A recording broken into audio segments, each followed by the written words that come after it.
Assalamualaikum warahmatullahi wabarakatuh. Alhamdulillah wa syukrulillah wa la hawla wa la quwata illa billah. Wassalatu wassalamu ala sayyidina Rasulillah wa ala alihi wa sahbihi wa mawalah. Subhanaka la ilma lana illa ma 'allamtana innaka antal alimul hakim. Wa rabbi shrah li sadri wa yassir li amri wahlul 'uqdatam min lisani yafqahu qawli wa ba'du. Alhamdulillah, puji syukur kepada Allah Subhanahu wa taala yang masih mengizinkan kita untuk menikmati usia kita yang diisi dengan berbagai macam amal ibadah. Tentunya semua ini adalah karena izin dari Allah Subhanahu wa taala. Wabil khusus kita bersilaturahim pada pagi hari ini, mudah-mudahan pahala dan fadilah silaturahim ini nanti yang akan menggenapi hisab kita di hari kiamat. Sebagaimana salawat dan salam yang senantiasa kita panjatkan ke hadirat Rasulullah sallallahu alaihi wasallam, juga mudah-mudahan Allah balas dengan ditetapkannya kita semua menjadi ahli syafaat beliau di hari kiamat nanti. Amin ya rabbal alamin. Sebelum saya memulai kajian pada pagi hari ini, tadi ada bisikan dari Ustadz Solihun. Mari kita kirimkan Al-Fatihah kepada almarhum ayahanda dari Pak Ketua DKM kita, Bapak Pudin bin Dion, gitu ya, Dion. Ya. Baik, kita hadirah dulu kepada kanjeng Nabi Muhammad sallallahu alaihi wasallam, ila hadratin Nabi Mustafa sallallahu alaihi wa ala alihi wa azwajihi wa dzurriyyatihi wa ahli baitihi. Al-Fatihah. A'udzu billahi minasy syaithanir rajim. Bismillahirrahmanirrahim. Alhamdulillahi rabbil alamin. الرحمن الرحيم مالك يوم الدين إياك نعبد وإياك نستعين اهدنا الصراط المستقيم صراط الذين أنعمت عليهم غير المغضوب عليهم ولا الضالين آمين. وإلى جميع أهل القبور من المسلمين والمسلمات والمؤمنين والمؤمنات من مشرق الأرض إلى مغاربها برها وبحرها، ونخص إلى أرواح آبائنا وأمهاتنا وأجدادنا وجداتنا ومشايخنا ومشايخ مشايخنا وأساتذتنا وأساتذة أساتذتنا ولمن اجتمعنا هنا بسببه ولأجله، ونخص إلى روح عبدك الفقير مقبول بالديان. اللهم اغفر له وارحمه وعافه وعمله، اللهم لا تحرم أجره ولا تفتنا بعده واغفر لنا وله. اللهم أكرم نزله ووسع مدخله، اللهم اغفره بالماء والثلج والبرد ونقه من الذنوب والخطايا كما ينقي الثوب الأبيض من الدنس. اللهم ابدله دارا خيرا من داره وأهلا خيرا من أهله وزوجا خيرا من زوجه. اللهم أعذهم من عذاب القبر ومن عذاب النار وأدخلهم الجنة. له الفاتحة.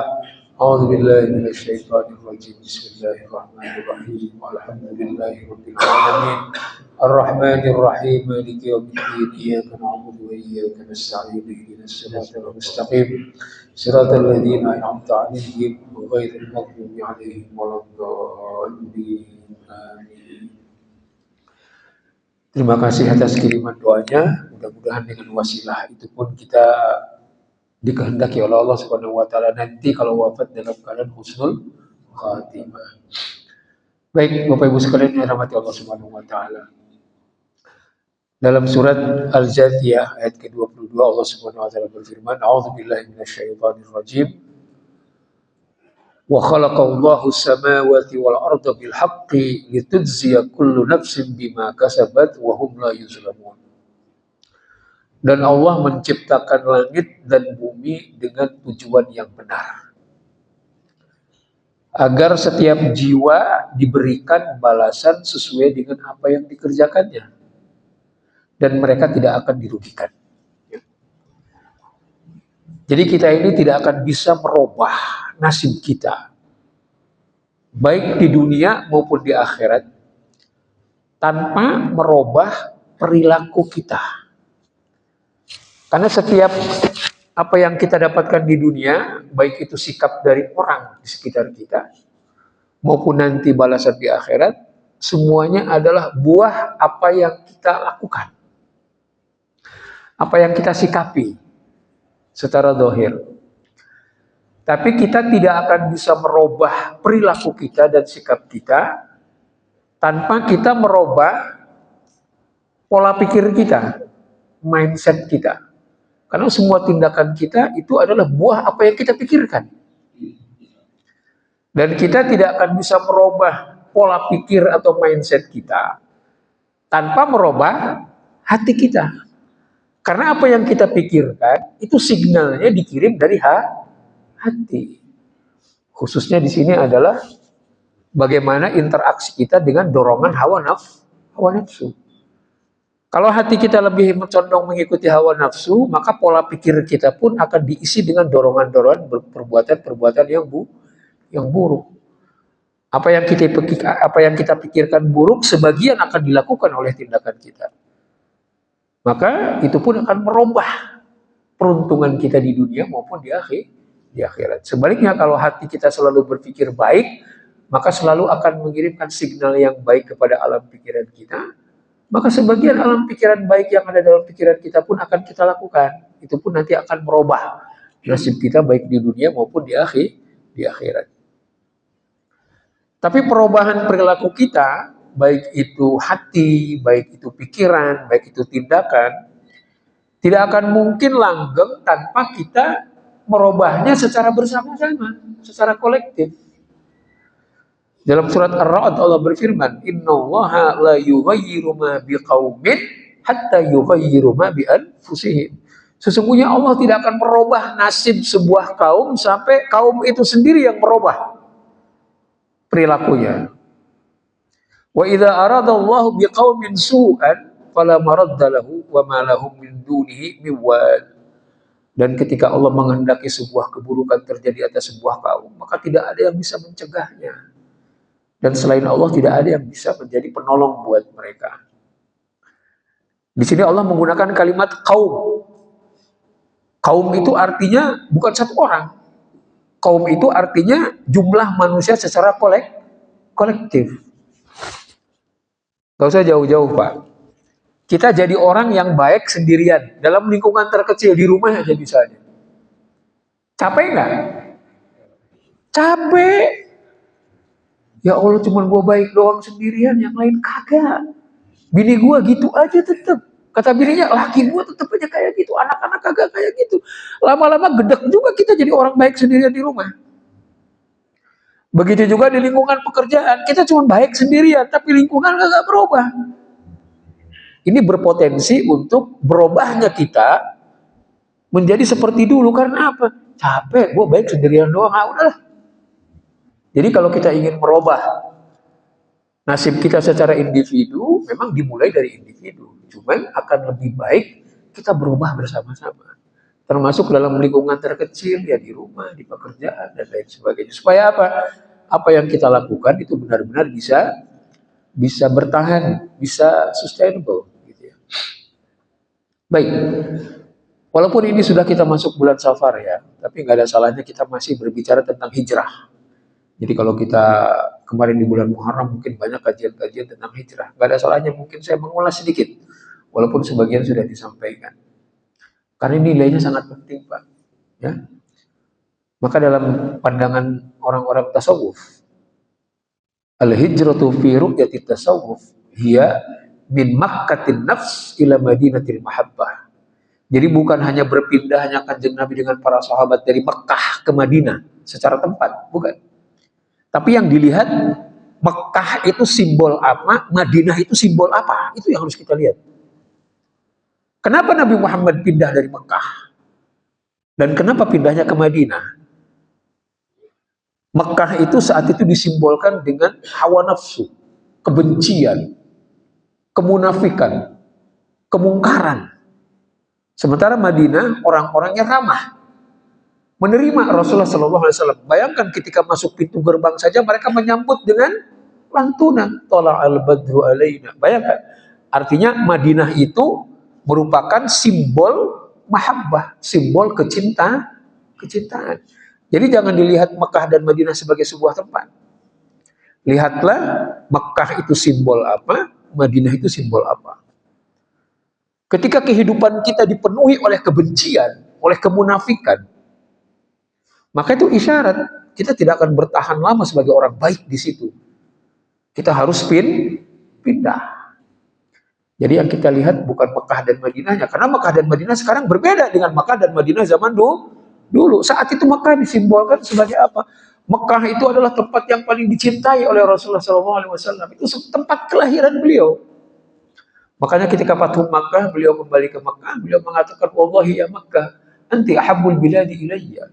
Engkau adalah negeri yang paling aku cintai seumur hidupku. Aku tidak akan pernah mau meninggalkan kamu kecuali karena aku diusir oleh kaumku sendiri. Dan seizin Allah aku harus pindah dari situ. Aku nggak mau ninggalin kamu, gitu. Jadi yang dilihat jangan Mekah sebagai sebuah tempat, tapi Mekah itu menyimbolkan apa? Madinah menyimbolkan apa? Makanya orang yang pulang haji atau umroh, jangan bangga hanya dengan lengkapnya ritual haji dan umroh kita, jangan. Tapi ada nggak perubahan perilaku? Dia paling penting. Makanya di antara tanda-tanda orang haji mabrur itu kan it'amit ta'am, tibul kala, wa ifsya'us salat, gemar memberi makan, sodakohnya meningkat. Tibul kalam, tutur katanya menjadi baik. Ifsya'us salam itu bukan mengucapkan salam, nggak dibatasi dengan itu artinya. Artinya orientasinya itu orientasi damai gitu loh. Jadi kalau orang pulang haji, pulang umroh, masih tetap aja musuhan sama orang, masih tetap aja pelit, masih tetap aja sumpah serapah. Ini berarti cuma hijrah tempatnya doang. Dari sini pernah ngunjungin Mekah Madinah, tapi perilaku dan hatinya tidak berubah. Jadi arti hijrah secara bahasa itu adalah mufaraqatul insan ghairahu bi badanihi aw bi lisani aw bi qalbihi. Secara bahasa hijrah itu artinya adalah ketika seseorang memisahkan diri dari orang lain, baik secara fisik maupun secara lisan ataupun secara hati. Misalnya ada orang yang nggak betah tinggal kerja di satu kantor, kemudian dia pergi meninggalkan kantor itu, pindah ke tempat lain, itu termasuk hijrah. Dia secara fisik memisahkan diri dengan lingkungan kantor itu. Laki bini berantem, bininya pulang kampung, itu termasuk hijrah secara fisik. Hijrah itu artinya memisahkan diri. Makanya dalam bahasa Arab ada orang mengatakan ana ahjuruka, aku menghijrahkan diri dari kamu, aku memisahkan diri dari kamu. Ada yang hijrah secara fisik, fisiknya misah. Lakinya pergi kemana? Entah karena berantem. Bininya pergi. Ada juga hijrah bil lisan. Laki bini tetap tidur di satu kasur yang sama, tapi mulut kagak ngomong. Itu termasuk dalam bahasa Arab tuh hijrah. Artinya secara fisik terkoneksi di situ, tapi mulutnya udah nggak nyambung, kagak ngomongan, mutungan. Berapa lama? Ada yang 3 hari, ada yang seminggu, ada yang sebulan. Ada juga hijrah qalbiyah, fisiknya tetap bareng, masih ngomong, tapi hatinya udah nggak di situ, udah pindah. Ngomong sama bininya, ngomong sama lakinya begitu, tapi hatinya ngawang-ngawang kemana-mana. Nah itu ada fisiknya ada di situ, lisannya juga masih tersambung, masih ngobrol, tapi hatinya sudah enggak. Itu arti hijrah secara bahasa. Nah, secara syariat hijrah itu artinya mufaraqatul biladil kufri atau mufaraqatul asyrar. Arti hijrah secara syariat artinya adalah meninggalkan tempat yang penuh dengan kekufuran atau meninggalkan perbuatan-perbuatan yang buruk. Makanya dalam sebuah hadis Rasulullah SAW bersabda, al-muhajir man hajar su. Orang yang berhijrah itu adalah orang yang meninggalkan keburukan.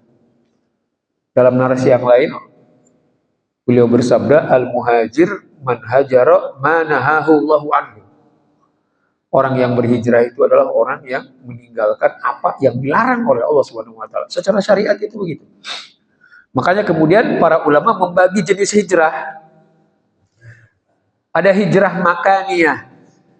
Tadi sudah saya sampaikan, hijrah berpindah tempat. Seperti Rasulullah dari Makkah ke Madinah. Ini namanya kecamatan kelurahan apa? Bambu Apus ya. Kita ini kan tidak semuanya orang Bambu Apus kan? Ya. Walaupun kita orang Betawi, mungkin Betawi Tebet, mungkin Betawi Kemayoran. Jadi kita ini produk hijrah juga, Pak. Ada orang Ngapak satu. Ada dari Tegal, ada dari Surabaya, dari Kuningan, dari mana-mana. Kita ini produk hijrah. Itu namanya hijrah makaniyah, hijrah tempat. Yang kedua, hijrah zohiriyah. Tempatnya nggak pindah, tapi zohirnya beralih. Penampilannya berubah. Kemana-mana sekarang udah pakai peci. Ya, penampilannya lebih soleh kelihatannya kan. Lebih sering pakai baju koko, walaupun rapat di RW, walaupun ke mall kan. Tampilannya kan lebih soleh. Dari yang tadinya pakai peci hitam, sekarang pakai peci putih karena udah haji. Dari yang tadinya sarungan, pindah jadi pakai jubah. Karena pakai jubah kayaknya lebih praktis deh. Tampilannya doang yang berubah. Omongan-omongannya lebih sering diisi dengan kalimat-kalimat thayyibah. Dikit-dikit subhanallah, dikit-dikit masya Allah, tabarakallah. Wah, kalimat-kalimatnya indah. Itu hijrah zahir. Muamalahnya juga begitu. Pindah dari tadinya bank konvensional, pindah ke bank syariah. Itu baru hijrah zahir. Dohirnya doang yang hijrah. Nah, ini yang paling penting, yang ketiga, hijrah ruhaniyah atau nafsaniyah, yaitu perubahan pola pikir atau mindset dan perubahan hati. Ini yang penting, itu yang paling esensi itu di situ. Motivasi hijrah pun macam-macam. Pertama, sifatnya istirariyah, terpaksa. Tidak semua kita ini pindah ke sini karena kesenangan dan kemauan kita. Bisa juga karena terpaksa. Saya pergi meninggalkan kampung halaman yang saya cintai karena memang di kampung halaman saya nggak ada tempat kuliah. Terpaksa saya kuliah di kota lain. Kan terpaksa, bukan karena keinginan. Tiba-tiba setelah kuliah di situ kita betah, nyari kerja di situ, dapat bini di situ. Ya udah beranak pinak di situ. Awalnya kita nggak mau. Seperti Kanjeng Nabi Muhammad dari Mekah ke Madinah itu kan karena terpaksa. Ada juga misalnya orang menjadi baik awalnya juga karena terpaksa. Udah pensiun di rumah aja, tapi ternyata orang-orang sekitar rumah nggak ada di rumah, ngumpulnya di masjid. Ya, pada kemana nih? Kok di masjid semua? Kongko-kongkonya, udahlah, saya juga ke masjid. Awalnya dia juga sebenarnya bukan ahlul masjid. Awalnya bukan ahlul masjid, karena nggak ada teman di kanan kirinya, pada ngumpulnya di masjid, ya udah ke masjid. Lama-lama ketika sudah sampai masjid, oh asik juga ya, bisa ngopi, bisa ngeteh, ada lapangan badminton, asik juga bisa. Ada kajian, ada taklim, lama-lama menjadi ahlul masjid. Awalnya terpaksa. Tapi ada juga hijrah ikhtiariyah, karena tekad yang kuat dia berubah.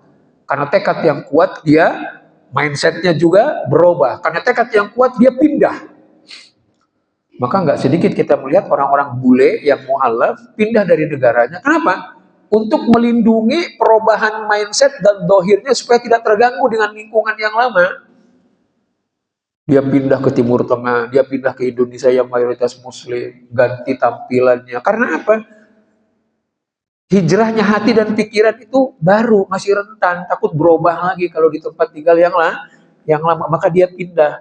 Jadi yang namanya pindah tempat, yang namanya pindah penampilan, ganti penampilan, itu penting. Tapi bukan itu esensinya. Tapi itu yang namanya membantu agar hijrah kita itu total. Maka tempatnya pun pindah, penampilannya pun berubah. Itu hanya mendorong. Maka dalam perspektif Islam, hijrah itu lebih berkonotasi berubahnya orientasi dan pola pikir menjadi lebih baik. Paling tidak secara subjektif kita anggap lebih baik. Perjalanan berpindah tempat, berganti penampilan itu hanya wasilah untuk mempertahankan hijrah mindset dan hijrah hati kita. Contoh, banyak para pendakwah dulu ketika merintis karir dakwahnya penampilannya seperti begini, pakai peci, pakai baju koko dan lain sebagainya. Setelah positioning dia sebagai pendakwah kuat, orang yakin dia kuat. Walaupun dia tanggalkan pecinya, walaupun dia sekarang pakai kaos oblong, di mana-mana dia ngomong, orang tetap bilangnya dia ustaz. Bener nggak? Dulu Ustaz Felix Yao ketika pertama kali muncul pakai kupluk putih, pakai batik, selalu begitu karena sedang memposisikan sebagai seorang Mubalik. Ketika umat sudah tahu dia adalah seorang ustadz, seorang mubalik, sekarang dia mau tampil kayak apapun, tetap aja dia sebagai seorang ustadz. Artinya penampilan tidak selamanya mutlak harus menjadi bagian daripada atribut seorang hijrah. Ketika posisinya sudah kuat, ya sudah. Banyak ustadz-ustadz muda tuh yang pakai kupluk, pakai jaket kulit, pakai rantai di sana sini, karena audiensnya anak muda. Di mana penampilan kadang-kadang tidak dibutuhkan, tidak masalah. Yang penting hatinya hijrah. Setelah positioning dia sebagai tokoh agama kuat, Haikal Hasan kemana-mana pakai topi pet gitu aja, tahu tetap dia ustadz kok, walaupun pakai topi begituan, betul nggak? Nggak harus pakai topi putih. Jadi pindah tempat, berubahnya penampilan penting, tapi itu bukan esensi daripada hijrah. Itu adalah untuk mempertahankan positioning hijrah kita supaya tidak goncang, gitu ya. Dalam perbankan syariah juga begitu. Saya ngelihat produk-produk perbankan syariah, mohon maaf aja Pak, itu hanya ganti casing, ganti nama aja. Perilaku gesturnya sama aja Pak. Nah itu baru hijrah dohirnya doang, esensinya belum. Karena yang namanya muamalah sebagai fondasi daripada perbankan syariah, kedua belah pihak, antara pihak perusahaan dengan nasabah sebagai mitra itu setara Pak. Mana ada bank rugi bareng-bareng? Gak ada. Ketika nasabahnya kreditnya macet, ya udah dia kena sanksi, diambil, asetnya disita. Perusahaan nggak mau rugi. Muamalah nggak bisa, untung bareng-bareng, rugi bareng-bareng, kan gitu. Jadi tidak semua perbankan yang berlabel syariah itu murni syariah, cuma ganti labelnya doang. Saya nggak tahu yang mana, tapi tidak murni syariah. Kalau murni syariah, benar-benar yang diaudit tiap tahun bukan keuntungan perusahaan doang, tapi berapa banyak benefit yang sudah diberikan kepada nasabah. Itu baru namanya adil. Innallaha ya'murukum bil adli wal ihsan. Sebelum kita melakukan kebaikan, ihsan, adil dulu. Kalau kita belum bersikap adil, melakukan kebaikan, jomplang terus, adil dulu. Jadi ketika tutup buku yang dihitung bukan keuntungan perusahaan berapa, bukan itu doang, tapi berapa banyak benefit yang diterima oleh nasabah kita yang sudah kita bina, berapa banyak keuntungan ekonomi yang sudah dia dapatkan, itu harus diaudit juga. Ini mah kebanggaan hanya ketika didapati, keuntungan perusahaan, jangan begitu Pak. Karyawan kita sudah diberikan apa, mendapatkan benefit apa, jadi keuntungan kita tidak selamanya rupiah yang nominal yang kita dapatkan, tapi keuntungan perusahaan juga adalah ketika kita bisa mensejahterakan karyawan menjadi lebih baik daripada sebelumnya. Mereka punya apa? Kita koreksi terus tiap tahun. Udah punya rumah belum? Udah punya kendaraan belum? Anak-anak mereka gimana? Itu. Walaupun keuntungan perusahaan mungkin yang masuk ke kantong kita tidak banyak, tapi kesejahteraan karyawan semakin meningkat. Itulah yang namanya muamalah dalam Islam. Ada kesetaraan. Karena apa yang Allah berikan kepada kita sebagai rezeki itu hanya sebenarnya kita hanya dijadikan alat oleh Allah untuk menyebarkan rahmat dan berkah Allah kepada yang lain. Kita ini hanya kebetulan mendapatkan fasilitas lebih dari Allah untuk menyebarkan dan menjadi perpanjangan berkah dan rahmat Allah kepada lingkungan kita.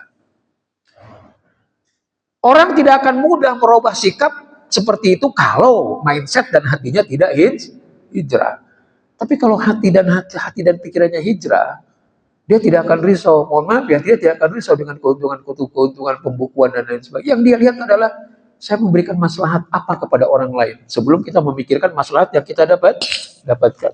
Itulah yang namanya muamalah dalam Islam. Jadi yang dihijrahkan itu adalah mindset dan hati dulu. Maka urusan-urusan yang lain yang sifatnya outfit, yang sifatnya zahir, itu bisa menjadi nomor sekian.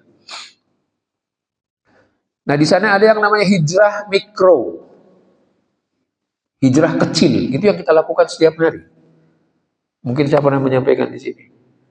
Jadi kalau kita mengucapkan Bismillah, itu kita sedang berhijrah, karena sebelumnya kita belok. Kita keluar rumah, mau kerja, niat Bismillahirrahmanirrahim, tawakkaltu 'ala Allah, la haula wala quwata illa billah. Kita bekerja mencari uang lillah.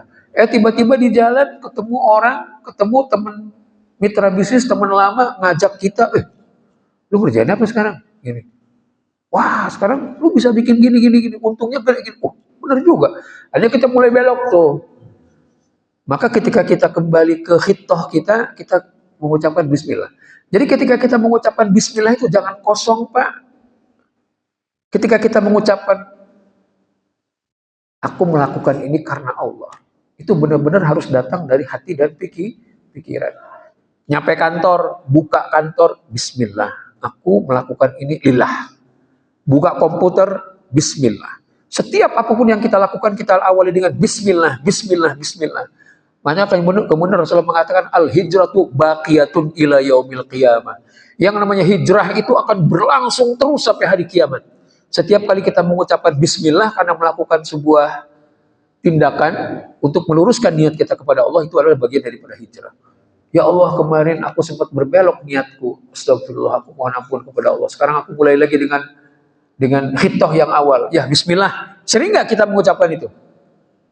Yuk kita sama-sama ya, bismillah ya. Oh, ngomongnya bismillah, cuma di mulut doang.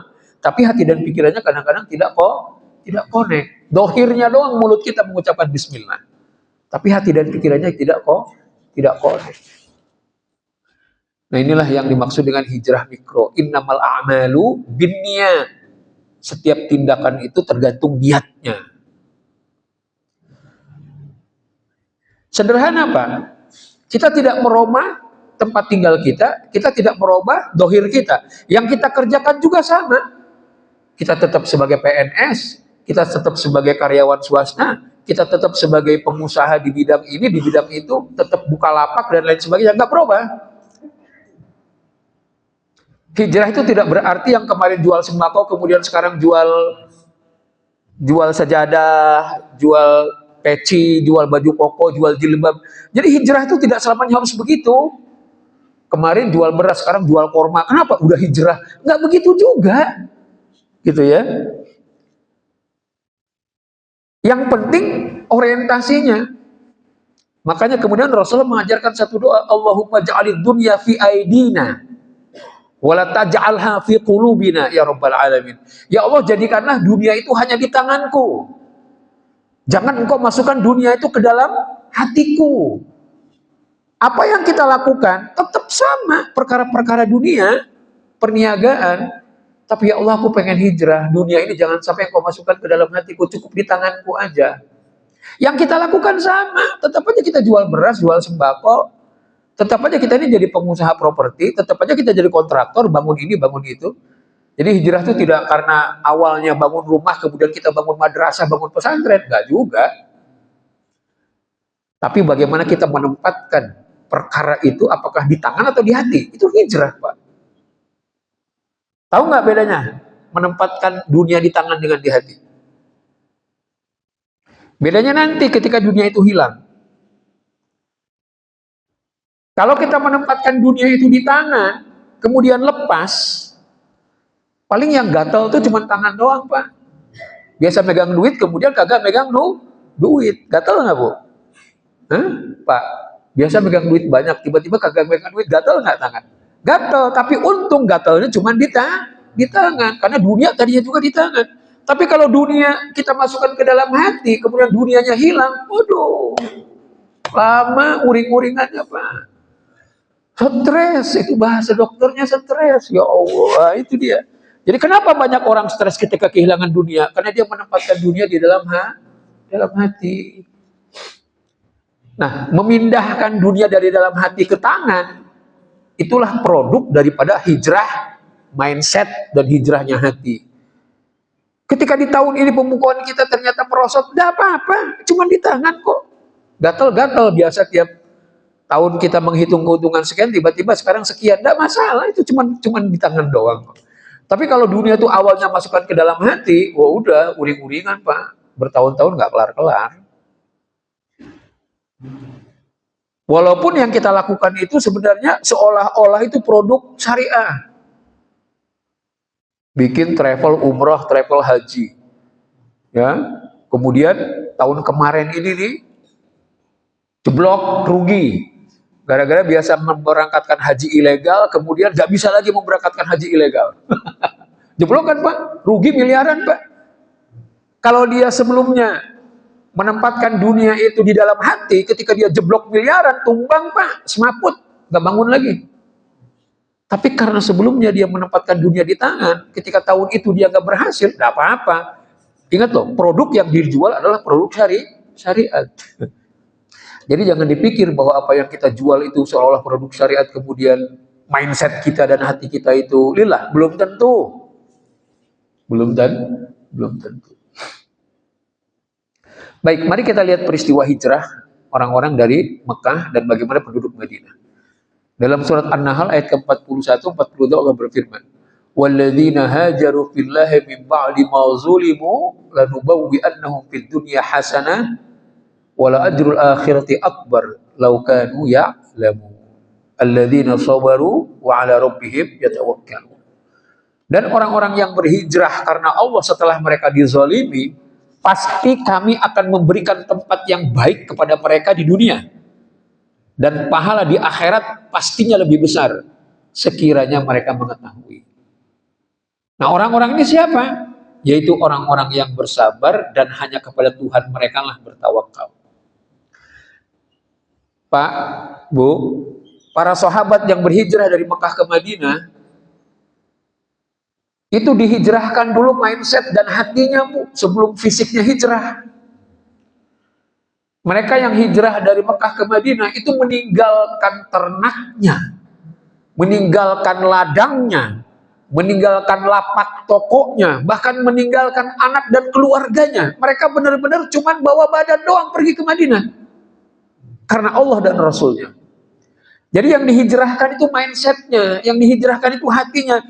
Dia tanggalkan obsesi-obsesi duniawi. Jadi ketika dia meninggalkan ternaknya, meninggalkan ladangnya, meninggalkan lapak tokonya, itu merupakan simbol bahwa dia berhijrah dari orientasi duniawi kepada ukhrawi. Yang penting saya mengikuti Allah dan Rasulnya. Urusan-urusan dunia yang sudah saya kumpulkan, biarin. Makanya kenapa sahabat dari Mekah ke Madinah mudah sekali diajak berhijrah secara fisik, karena mindset dan hatinya sudah pindah duluan dari orientasi duniawi kepada orientasi ukhrawi. Dan mereka contoh orang-orang yang sabar dan bertawakal. Dia hanya bertawakal kepada Allah Subhanahu wa taala. Makanya di kemudian hari, ini orang-orang Mekah ini, Pak. Di Mekahnya itu boro-boro jadi lurah, Pak. Jadi RT sama RW aja enggak. Tapi ketika sudah pindah ke Madinah dan kemudian kekhalifahan Islam sudah berkembang sedemikian luar biasanya, mereka dikirim oleh Rasul dan para sahabat, dikirim ke Mesir sebagai gubernur, dikirim ke Kufah sebagai gubernur, dikirim ke Basrah sebagai gubernur, dikirim ke Baghdad sebagai gubernur, sahabat-sahabat utama. Yang ketika meninggalkan Mekah, dia cuma bawa pakaian yang nempel di badan. Tapi karena hijrahnya karena Allah dan Rasulnya, Allah memberikan balasan bukan hanya di akhirat, di dunia pun dia sudah dimuliakan. Karena yakin saya pindah karena Allah dan Rasulnya. Urusan dunia yang sudah saya bangun, biarin. Dan ternyata nggak nunggu di akhirat, di dunia pun dia sudah dimuliakan menjadi para pejabat tinggi. Gubernur, Pak. Yang namanya gubernur di Mesir itu sama dengan presiden Mesir sekarang, Pak. Padahal dulu ketika di Mekah, dia cuma punya sebidang petak pohon kurma dan lain sebagainya, cuma lapak di pasar. Jual apa? Kayak punya ternak cuma berapa ekor kambing. Ditinggalkan demi untuk hijrah karena keyakinan dan bertawakal kepada Allah Subhanahu wa taala. Itu orang Mekah dihijrahkan mindsetnya dulu sebelum dihijrahkan fisiknya. Nah, sekarang bagaimana dengan orang Madinah?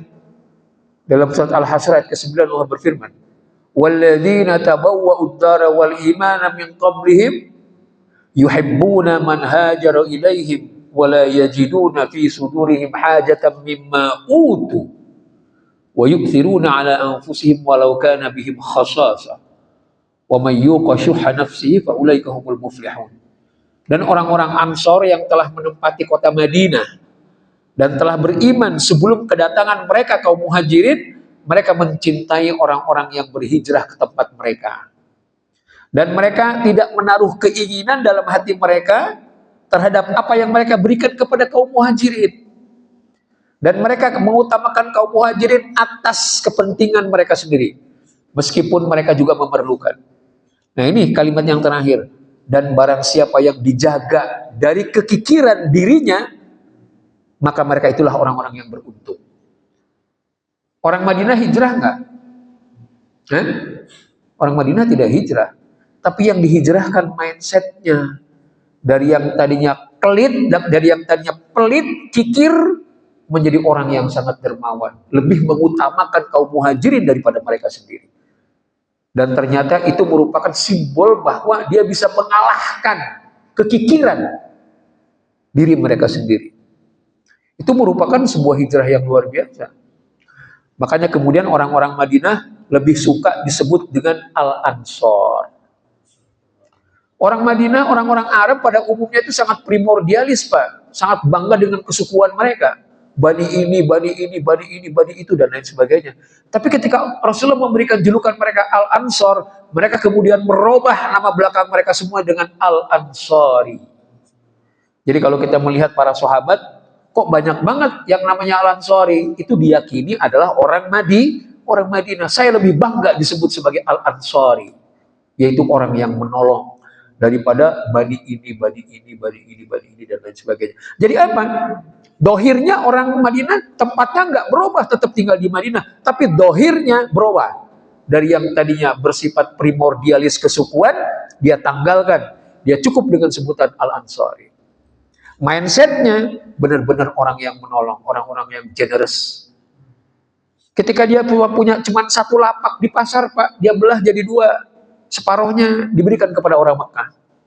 Jenengan waktu di Mekah apa kerjaan? Dagang. Punya modal enggak? Enggak. Ya wis, sekarang pakai lapak saya separuh. Monggo silahkan. Bayangkan seperti itu, Pak. Jenengan waktu di Mekah dulu sebagai apa? Saya peternak. Sekarang punya modal enggak? Enggak. Saya punya 20 onta, silahkan separuh. Anda kelola sendiri. Begitu. Jenengan waktu di Mekah punya bini enggak? Enggak. Mau bini enggak? Mau. Ini pernah saya ceritakan di sini, nih, seru. Saya ada 4, mau enggak? Mau. Silahkan pilih salah satu. Dipersilahkan milih loh, Pak. Bukan dikasih, saya punya 4, jangan ambil yang paling tua aja, saya kayaknya udah bosan. Enggak begitu. Silahkan pilih. Oh, saya mau yang ini. Ya, ini baru 2 minggu saya kawinin. Ya sudah, kalau gitu saya ceraiin deh. Nanti setelah selesai masa iddah, silahkan jangan ngawinin. Gitu loh. Lebih mengutamakan orang muhajirin. Bukan hanya lapak dagangan di pasar, bukan hanya peternakan, bukan hanya pertanian, sampai istri pun ketika dia punya lebih, diberikan kepada sahabatnya. Ketika sahabatnya itu menyukai. Itu nggak perlu dicontoh, Pak. Di sini nggak usah. Ini cerita zaman dulu ketika masalah seperti itu dianggap lumrah, Pak. Gitu loh. Jadi kita nggak usah mikir, asik juga ya. Membayangkan zaman dulu. Ya. Jadi itu bagaimana generousnya orang-orang Madinah. Makanya kemudian hadis yang paling terkenal dengan hijrah ini, kalau kita mempelajari hadis arba'in, nomor 1 apa? Innamal a'malu binniyat. Setiap tindakan, setiap perilaku tergantung niat. Wa innama likulli imri'in ma nawa. Setiap orang akan mendapatkan fadilah bukan dari apa yang ditindakinya, tapi apa yang diniatkannya. Faman kanat hijratuhu ilallahi wa rasulih fahijratuhu ilallahi wa rasulih. Dan barang siapa yang hijrahnya dari Mekah ke Madinah karena Allah dan Rasulnya, maka dia mendapatkan balasannya pun dari Allah dan Rasulnya. Wa man kanat hijratuhu lidunya yusibuha. Barang siapa yang hijrahnya dari Mekah ke Madinah karena untuk mencari peruntungan dunia, karena waktu di Mekahnya dia pengangguran, Allah akan berikan dia rezeki untuk dunianya doang, karena niatnya untuk dunia. Oh, imro'atin yang kihuha, atau hanya dia ingin mencari perempuan untuk bisa dinikahi. Karena waktu di Mekahnya mungkin dia jomblo, nggak laku-laku. Allah pun beri istri. Kalau tujuannya emang cuma kawin doang. Fa hijratuhu ila ma hajara ilaihi, maka hijrahnya Allah berikan sesuai dengan apa yang diniatkan. Bayangkan para sahabat yang menjadi para penguasa, itu adalah sahabat-sahabat yang terbaik, yang benar-benar teruji dekat dengan Rasulullah SAW. Sekarang siapa yang menjadi pejabat tinggi di negara ini? Itu orang-orang yang setia dengan Pak Prabowo semenjak dulu, Pak. Jadi bukan setia kepada Pak Prabowo ketika dia sudah naik. Nah, betul nggak? Coba lihat. Itulah hasil daripada kesetiaan. Orang-orang yang megang posisi kunci sekarang adalah orang-orang yang justru ketika Pak Prabowo terpuruk, dia tetap mendampingi. Disitulah yang namanya loyalitas. Begitu juga dengan para sahabat yang hijrah dari Mekah ke Madinah. Yang mendapatkan posisi-posisi kunci setelah Islam berkembang kemana-mana adalah orang yang teruji kesetiaannya kepada Allah dan Rasulnya. Nah, itu adalah bagaimana kita melihat hijrah. Nah, kembali kepada masalah niat tadi. Makanya kita ini kalau berniat baik saja, Pak, baru berniat baik, itu pahalanya sudah 50%, Pak. Padahal belum melakukan tindakan. Tapi kalau berniat buruk, tidak akan dicatat sebagai keburukan sampai dia melakukan tindakan buruk itu. Tapi kalau berniat baik, niatnya doang udah 50%. Kalau memang benar-benar itu niat datang dari hati dan pikiran. Ini contoh Kang ya, Kang Solihun contoh aja nih. Saya habis ini pengen ngasih duit sama Kang Solihun 100 juta. Terus tiba-tiba karena ada satu dan lain hal, tiba-tiba nggak jadi. Itu 100 juta udah dicatat, Pak. Sebagai pahala loh, Pak. Cuma 50%. Tapi jangan kemudian, niat aja deh. Mendingan niat. Itu emang niat. Emang cuma nyari pahala dari niat. Nah, itu nggak bener, Pak. Karena bener tidak ada dorongan untuk memberi beneran, cuma niat doang sengaja untuk nyari pahala. Pahalanya nggak ada kalau begitu. Maksudnya adalah orang yang benar-benar niat ingin menolong orang itu, tapi kemudian karena satu dan lain hal dia tidak jadi. Misalnya saya mau ngasih uang sama Kang Solihun, Ustaz Solihun 100 juta, tiba-tiba duitnya dicolong, duitnya nggak ada. Oh, itu niatnya udah dapet, Pak. Tapi jangan saya mau niat ngasih, padahal dia punya juga enggak. Cuma sengaja pengen nyari pahala dari niat. Bukan begitu justru. Jadi yang namanya hijrah itu peristiwa yang biasanya awalnya tidak enak, Pak. Dan hijrah ini merupakan peristiwa-peristiwa agama yang memang sudah berlangsung sejak dulu. Yang pertama kali hijrah dari kalangan para nabi itu siapa? Yang pertama hijrah dari kalangan para nabi itu siapa? Hah? Siapa? Yang pertama kali hijrah dari kalangan para nabi itu Nabi Adam. Hijrah dari sorga ke dunia. Karena keinginan sendiri apa dipaksa? Dipaksa. Terpaksa. Karena sebuah pelanggaran dia hijrah dari sorga ke dunia. Kalau nggak melanggar, dia tinggal di dunia, di sorga terus. Mungkin kita nggak di sini, Pak. Kita nggak ada di sini, Pak. Jadi itu contoh hijrah karena terpaksa. Nabi Ibrahim juga hijrah dari Babilonia, kemudian hijrah ke Palestina, ke Mesir, balik lagi ke Palestina. Nabi Nuh juga hijrah. Dengan wasilah banjir Allah hijrahkan dia. Karena tempat beliau naik kapal, sampai kapal itu mendarat, itu bukan tempat yang sama, dihijrahkan. Ya. Nabi Yusuf menghijrahkan saudara-saudaranya dari Palestina ke Mesir. Setelah 300 tahun, kemudian umatnya menjadi budak di Mesir, dihijrahkan kembali oleh Nabi Musa ke Palestina. Jadi para nabi pun zaman dulu biasa melakukan hijrah. Nah, hijrah itu biasanya selalu diawali dengan hal yang tidak nyaman. Hilangnya zonanya nyaman. Itu yang harus disadari, Pak. Tidak setiap orang hijrah itu nyaman, Pak. Kebanyakan tidak enak. Tapi kan Allah sudah mengingatkan, wa asa an takrahu syai'an wa huwa khairul lakum, wa asa an tuhibbu syai'an wa huwa syarrul lakum. Tidak setiap yang kamu benci itu buruk buat kamu. Dan tidak setiap yang kamu sukai itu baik buat kamu. Justru yang kamu benci itu baik buat kamu. Yang kamu sukai justru buruk buat kamu. Kamu yang rela meninggalkan kampung halaman demi untuk kebaikan, maka mendapatkan kemuliaan. Dia mau bersusah payah untuk sekolah, mencari karir dan lain-lain. Tapi yang nggak mau meninggalkan kampung halaman, ngedown terus karena nyaman, zona nyamannya nggak mau terganggu, ya sudah di kampungnya begitu terus. Jadi setiap hijrah, baik itu perpindahan tempat, baik itu perpindahan penampilan, maupun bergantinya mindset dan hati, itu menimbulkan gejolak dulu. Ketika kita ini baru berubah penampilan, diledekin nggak? Diledekin, Pak. Soleh nih ya. Pakai peci, kayak mau ke masjid aja. Padahal kita mau ke pasar. Yang baru berhijab, si Neng udah berhijab. baru berhijab syar'i, pindah sekarang hijrahnya, macam-macam. Jadi ketika kita berubah penampilan pun diledekin orang, dicibir orang, gak nyaman. Kalau orang hatinya nggak tahan, bisa lepas lagi, bisa tanggal lagi. Banyak nggak orang yang berhijrah ganti pakai jilbab kemudian lepas lagi? Banyak, nggak tahan diledekin. Ya ternyata setelah hijrah gue peruntungan turun, nggak ada order, nggak ada ini. Udah akhirnya, udahlah lepas aja deh. Nah ternyata meninggalkan zona nyaman itu adalah tantangan orang-orang yang berhijrah. Maka sebenarnya apa yang dihijrahkan? Tadi sudah diulas ya, paling tidak sekarang saya summarize lagi. Yang dihijrahkan itu pertama kali adalah orientasi hidup kita.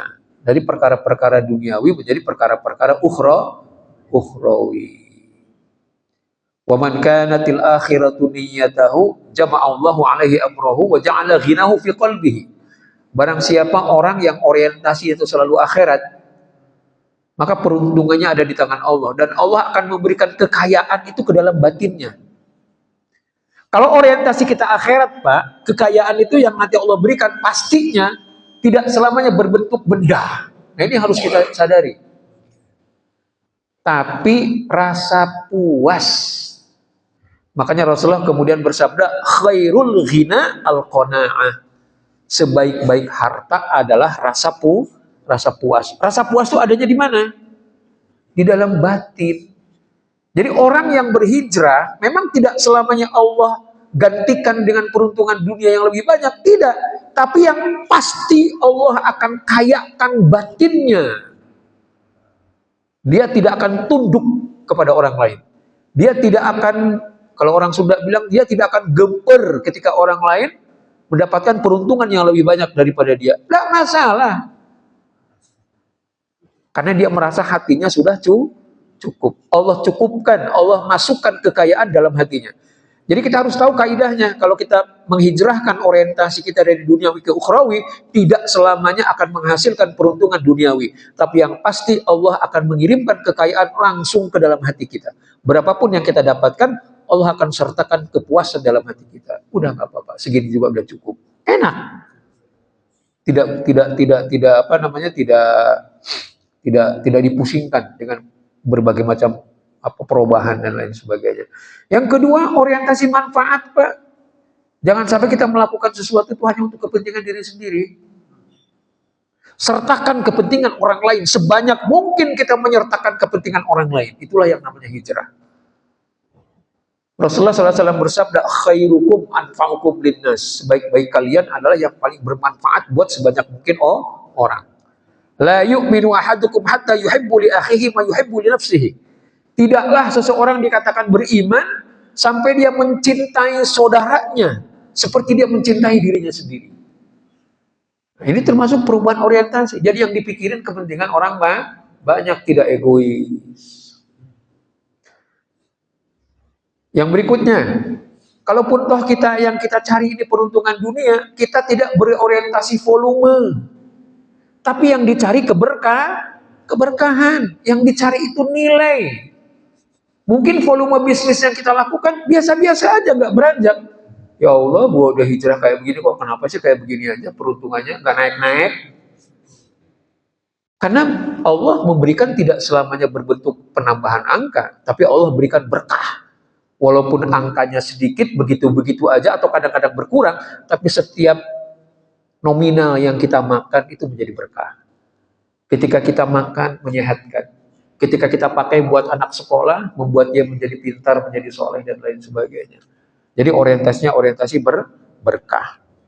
Sehingga ibadah kita pun, kalau orientasi kita berkah, jangan volume, Pak. Jadi nggak usah terlalu ngotot. Bagaimana kita ini mengusahakan jumlah rakaat tahajud lebih banyak. Jangan cuma volumenya doang, tapi kualitasnya. Mungkin jumlah tahajud kita setiap malam nggak berubah, cuma 4 rakaat doang sempatnya. Tapi bagaimana 4 rakaat itu jauh lebih baik daripada 4 rakaat yang kemarin gitu loh. Jadi orientasi kita juga kepada kualitas, jangan kuantitas doang. Mungkin hari yang kita puasai sunnah itu ya kadang-kadang sekarang menurun misalnya kan. Biasanya seminggu 2 kali, sebulan 8 kali, sekarang sebulan paling 2-3 kali. Nggak apa-apa. tapi hari yang kita puasai itu lebih baik daripada hari yang kita puasai yang kemarin. Sedekah kita mungkin nggak bertambah, tiap bulan segitu-gitu doang. Tapi kali ini sedekah saya niat dan dorongan ikhlasnya lebih baik daripada yang kemarin-kemarin. Benar-benar lillahi ta'ala. Nah itu orientasinya orientasi di nilai. Nah ini yang tidak kalah pentingnya nih. Bagaimana kita men-switch syukur kita tidak hanya kepada nikmat, sabar kita tidak hanya kepada musibah, tapi bisa nggak sekarang kita merubah, men-switch syukur kita kepada musibah dan sabar kita kepada nikmat. Lebih banyak orang yang tergelincir karena musibah atau karena nikmat, Pak? Karena nikmat. Karena dia nggak sabar. Kenikmatan yang Allah berikan, karunia yang Allah berikan, dia pakai untuk hal-hal yang tidak baik. Kemudian dia tergelincir dengan kenikmatan itu. Coba ketika dia mendapatkan nikmat, dia bersabar, berhati-hati. Jadi orientasi kita sekarang kita naikkan lagi, Pak, Bu. Kalau kita bersyukur hanya kepada nikmat dan bersabar kepada musibah, itu orang biasa, Pak. Itu solehnya soleh biasa aja. Tapi kalau kita bisa mensyukuri musibah, karena di balik musibah itu ada pelajaran. Dan kita bisa mensabari nikmat supaya kita nggak celaka dengan nikmat, itu baru jawara. Nah, itu yang dihijrahkan. Dan kemudian yang tidak kalah penting, yang terakhir, mari kita selalu perbaiki zon kita. Tahu nggak artinya zon? Bukan fadlizon. Zon itu artinya prasangka. Dari yang tadinya selalu su'uzon menjadi husnuzon. Pertama, husnuzon kepada Allah Subhanahu wa taala atas setiap qada dan qadarnya. Kita ini husnuzon kepada Allah itu kan hanya kepada qada dan qadar yang baik. Ketika qada dan qadarnya nggak baik, kita kadang-kadang sering su'uzon. Giliran peruntungan kita bagus aja kita bilang, oh Allah lagi baik sama gue nih. Tapi giliran kita mendapatkan musibah, ya Allah kenapa sih gue? Gitu. Nah, mari kita kurangi. Lebih baik lagi hilangkan su'uzon kita kepada Allah. Dalam segala qada dan qadar. Qada dan qadar yang menyenangkan maupun yang tidak menyenangkan. Kemudian husnudzon kita kepada sesama muslim. Jaga, karena su'uzon itu hanya menarik energi negatif.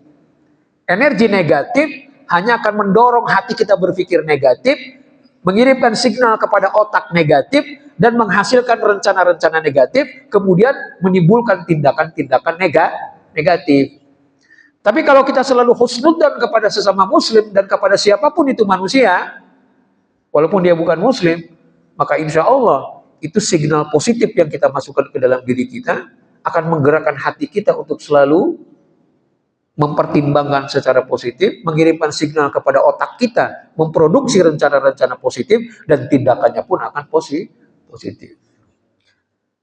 Baik, ini saja mungkin yang bisa kita obrolkan pada pagi hari ini. Mudah-mudahan setiap tahun kita memperingati hijrah itu jangan cuma dengerin cerita hijrah dari Mekah ke Madinah, tapi bagaimana hijrah itu bisa aplikatif kepada kehidupan kita yang paling kecil sekalipun. Mudah-mudahan ini bermanfaat buat kita semua. Kurang lebihnya mohon maaf. Hadani Allah wa iyyakum ajmain. Wallahul muwaffiq ila aqwamit thoriq. Assalamualaikum warahmatullahi wabarakatuh. Demikian kajian pagi hari ini. Mudah-mudahan ada satu oleh kita semua bermanfaat bagi kita semua. Ya Allah, sekian dan demikian mohon maaf. Assalamualaikum warahmatullahi wabarakatuh. Terima kasih dari sama-sama.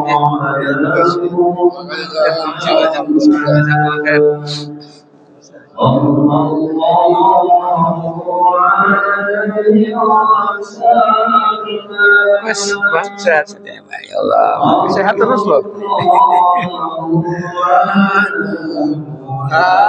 Terus sehat. Salam sama anak-anak ya. Waalaikumsalam. Sehat. Salam sama ibu.